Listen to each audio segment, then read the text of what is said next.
የቤተ ክርስቲያኒቱ አስተምሮ ምን ላይ የተመሰረተ ነው ብትለኝ ከማርያም ላይ ነው። ለምሳሌ ልግባ ካልከኝ ገባለሁ። እንደዚህ ይላሉ። ለምሳሌ በአንደኛ ቆሮንቶስ መጽሐፍ ምዕራፍ 3 ላይ አይደለ ክርስቶስ ኢየሱስ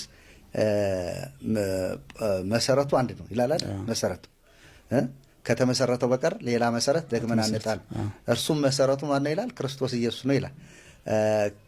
በቤተ ክርስቲያኒቱ ግን መሰረቷ ማርያም ናት። አሁንም አትደንግጡ፣ ማርያም ናት። ምንድነው እሱ ብትለይ መልካ ሥላሴ ወይም ደግሞ ነግስ የሚባለው ጋር ሰላም ለዝክረ ስምኪ ዘመንክር ጣይሙ ለወልድኪ አምሳለ ደሙ መሰረተ ሕይወት ማርያም ወጥንተ መድኃኒት ዘእምቀዲሙ ኪያች ሰናይ ተዘፈጠረ ለቤዛ ዓለሙ እግዚአብሔር ይትባረክ ወይታኮት ስሙ ይላሉ። እሱን ትናንትናም አንድ ጳጳስ በቃ እንዲህ ተብላልናለች ይለዋል። ምን ማለት ነው መሰለ? አንቺን መልካሟን ሴት ለዓለም ቤዛ አድርጎ የፈጠረ እግዚአብሔር ስሙ ፈጽሞ የተመሰገነ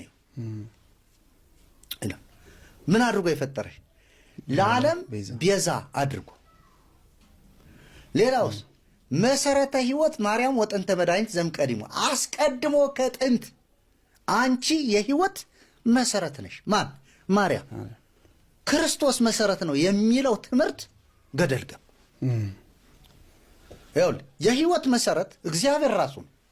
ዘፍጥረት መጽሐፍ ምዕራፍ 2 ቁጥር 7 ላይ ሁላችን እንደምናነበው እግዚአብሔርም ሰውን ከምድር አፈር አበጀው፣ የሕይወትን እስትንፋስ በአፍንጫው አለበት፣ ሰውም ሕያው ነፍስ ያለው ሆነ። ስለዚህ ሕያው የሆነው እግዚአብሔር ዘፍጥረት ምዕራፍ 2 ቁጥር 7 ላይ በተናገረው ቃል መሰረት ነው።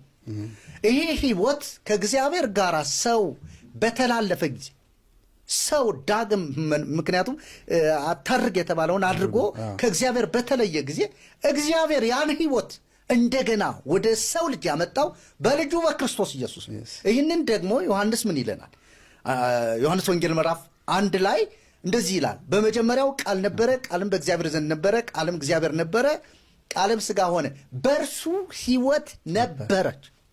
አየው፣ በማን? በእርሱ ሕይወት ነበረች፣ ሕይወትም የሰው ብርሃን ነበረች።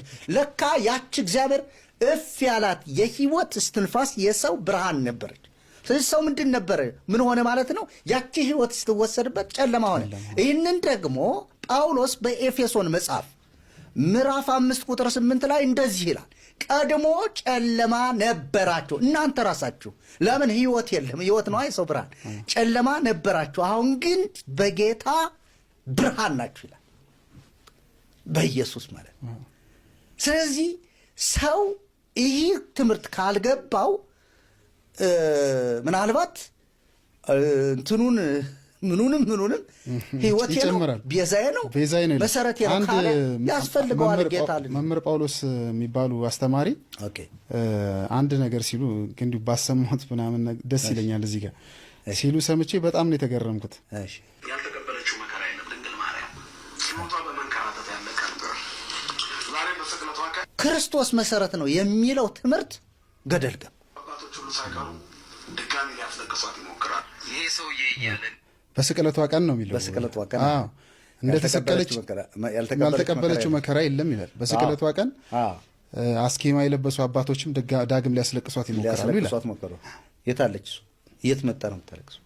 ምንም የለችም። ማርያም አትሰማም። ተሰቀላለችም ብሎ የሚያስተምሩ መምህራን በጣም ዝነኛ መምህር ናቸው በቤተክርስቲያን። ታምር 12 ላይ አሁን እሷን ትንሽ እንደማረም ሞክረዋል እንጂ ከልጇ ጎን በፈሰሰው ደሟ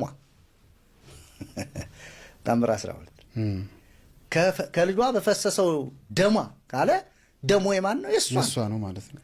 ስለዚህ እሱም የተሰቀለችው ማርያም ናት እያለ ማርያምን እኮ ሄዶ ማየት አለበት። መጽሐፍ ቅዱስ ላይ የት ነበረች? ክርስቶስ ሲሰቀል መስቀሉ አጠገብ ነበረች፣ መስቀሉ ስር ነበረች። ክርስቶስ እኮ ና ውሰዳት ብሎ እኮ ለዮሐንስ ሰጥቶታል እንዲወስዳት። እንድትሰቀል አይፈቅድም ክርስቶስ። ለምን? አንዱ ነው ስለ ሁሉ የሞተ